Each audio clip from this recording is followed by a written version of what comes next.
कल में जिन्हें तो बात हम करने वाले सी प्लस प्लस के अंदर एक मोस्ट इंपोर्टेंट टॉपिक जो कि इनलाइन फंक्शन। ये क्वेश्चन आपके इंटरव्यू और एग्जाम में पूछा जाता है, तो इस वीडियो को पूरा देखना। चैनल को जरूर सब्सक्राइब कर लेना, क्योंकि इस वीडियो के अंदर हम सारी चीजें देखने वाले हैं जो कि आपके एग्जाम और इंटरव्यू से बहुत ज्यादा इंपॉर्टेंट है। तो चलिए शुरू करते हैं। तो सबसे पहले हम डेफिनेशन देखेंगे। Now if a function is inline then the compiler place of the function code in place of function call. Find this can speed up the program execution. Inline function एक ऐसा फंक्शन होता है जिसमें compiler क्या करता है, function call को replace कर देता है फंक्शन के कोड के साथ। ठीक है, जहाँ पे हम अपने फंक्शन को कॉल करते हैं, लाइक हमने क्या किया, अपना एक फंक्शन बनाया। फंक्शन का नेम देता हमें अजय, एक अजय नाम का मैंने एक फंक्शन बनाया। और अगर मुझे इस फंक्शन को कॉल करना है, ठीक है, ये हमारा फंक्शन हो गया अजय नाम का। और अगर मुझे इस फंक्शन को कॉल करना है तो मैं सिंपली अजय लिख के अपने फंक्शन को कॉल कर देता हूँ। ठीक है, तो इस तरीके से अपने फंक्शन को कॉल कर सकते हैं। बट इनलाइन फंक्शन क्या करता है, फंक्शन कॉल को रिप्लेस कर देता है फंक्शन कोड के साथ। बाकी हम इसका कोड बना के देखेंगे तो आपको अच्छे से क्लियर हो जाएगा कि किस तरीके से ये वर्क कर रहा है।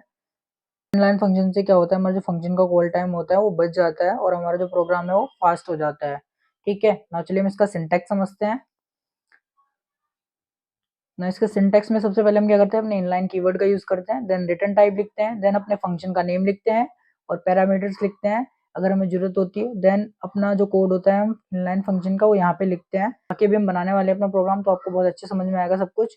तो ये तो हो गई हमारी प्रोफेशनल डेफिनेशन। मैं आपको अपनी भाषा में डेफिनेशन बताता हूँ कि अगर आपसे कोई पूछे तो आप इजिली कैसे लिख सकते हो डेफिनेशन को। आप लिख सकते हो, an inline function is a function where the compiler replace the function call with the actual code. Inline function हमारा एक ऐसा फंक्शन होता है जिसमें कंपाइलर क्या करता है, रिप्लेस कर देता है फंक्शन कॉल को एक्चुअल कोड के साथ। ठीक है, जिससे हमारा जो प्रोग्राम है वो फास्ट बन जाता है। तो आपका जो मन करे, आपको जो इजी डेफिनेशन लगे, आप ये वाली या ये वाली में से कोई सी भी डेफिनेशन लिख सकते हो। तो चलिए हम इसके कुछ इंपॉर्टेंट की पॉइंट देख लेते हैं, क्योंकि भाई हमें एग्जाम में बढ़िया नंबर चाहिए, तो हम कुछ बड़े बड़े पॉइंट्स लिख लेते हैं ना। फर्स्ट है, inline function uses the inline keyword. तो इनलाइन फंक्शन को लिखने के लिए आपको इनलाइन कीवर्ड का लिखना जरूरी है। नाउ नेक्स्ट पॉइंट है, function code is placed at the calling point. Function call की जगह पे हम क्या करते हैं, अपना कोड इंसर्ट कर देते हैं। ठीक है, जो कि मैंने आपको डेफिनेशन में बताया था। जब हम अपना फंक्शन बनाते हैं, फंक्शन कॉल की जगह पे हम फंक्शन का कोड लिख देते हैं। Now it save function call time. और इससे क्या होता है, जो हमारा फंक्शन का कॉल करने का टाइम होता है वो बचता है, मतलब हमारा प्रोग्राम फास्ट रन करता है। Program run fast, next line में वही लिखा है कि हमारा प्रोग्राम फास्ट रन करता है। Mostly used for small function, और मोस्टली जो हमारे छोटे छोटे फंक्शन होते हैं उनके अंदर हम अपने इनलाइन फंक्शन का यूज करते हैं। नाउ नेक्स्ट पॉइंट है, useful for frequently called functions. और जो बार बार कॉल होने वाले फंक्शन होते हैं उसमें मोस्टली यूज किया जाता है इनलाइन फंक्शन को। नाउ लास्ट पॉइंट है, compiler can ignore inline if function is larger. और जो हमारे लार्जर फंक्शंस होते हैं उनको इनलाइन फंक्शन इग्नोर करता है, और जो हमारे लार्जर फंक्शन होते हैं उनके अंदर हम इनलाइन फंक्शन का यूज नहीं करते, हम छोटे छोटे फंक्शन के अंदर ही ओनली इनलाइन फंक्शन का यूज करते हैं। और कंपाइलर क्या करता है, कंपाइलर भी इग्नोर करता है हमारे इनलाइन फंक्शन को अगर हमारा जो फंक्शन है वो बड़ा है। ठीक है, ना चलिए हम इसका प्रोग्राम बना के देखते हैं। ना चलिए अपना प्रोग्राम बनाते हैं। तो हम 2 नंबर का सम का प्रोग्राम बनाने वाले हैं अपने इनलाइन फंक्शन के अंदर, जो कि बहुत ईजी है और आपको इनलाइन फंक्शन भी बहुत अच्छा समझ में आ जाएगा। ना सबसे पहले हम क्या करेंगे, अपनी हेडर फाइल लगाएंगे जो कि होती है हमारी हैश इंक्लूड आईओस्ट्रीम।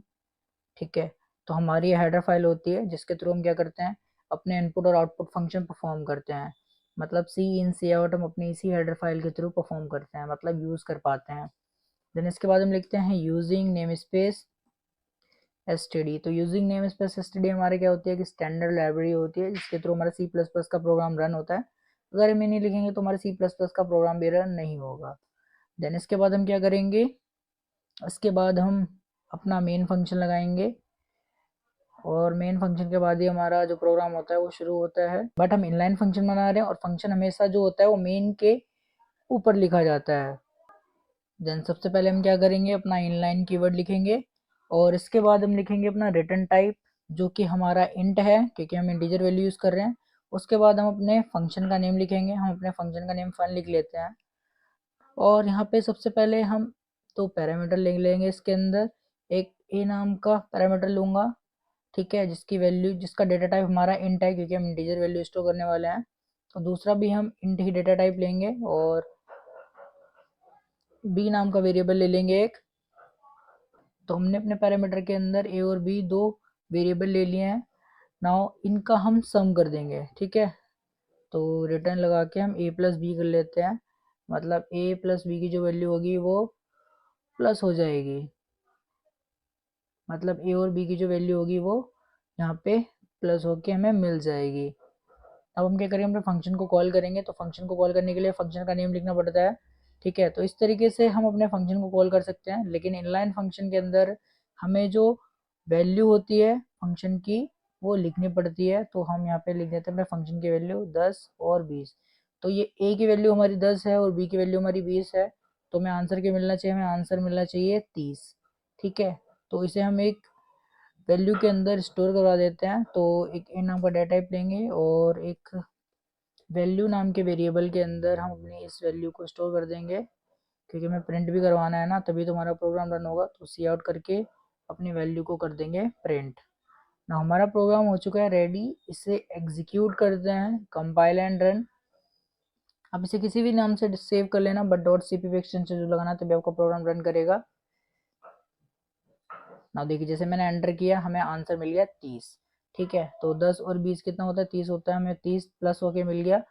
तो देखिए हमने इसके अंदर क्या किया है, अपने इनलाइन फंक्शन के अंदर हमने अपना इनलाइन कीवर्ड लिखा, अपना रिटर्न टाइप लिखा, देन फंक्शन का नेम लिखा, अपने दो पैरामीटर लिखे, ए और बी नाम के वेरिएबल लिए दो, ठीक है, और इन दोनों को प्लस कर दिया। और हमने अपने फंक्शन को कॉल करा अपनी वैल्यू देके, जो कि मैंने बताया था कि फंक्शन को कॉल करने के लिए फंक्शन का कोड लिखना पड़ता है।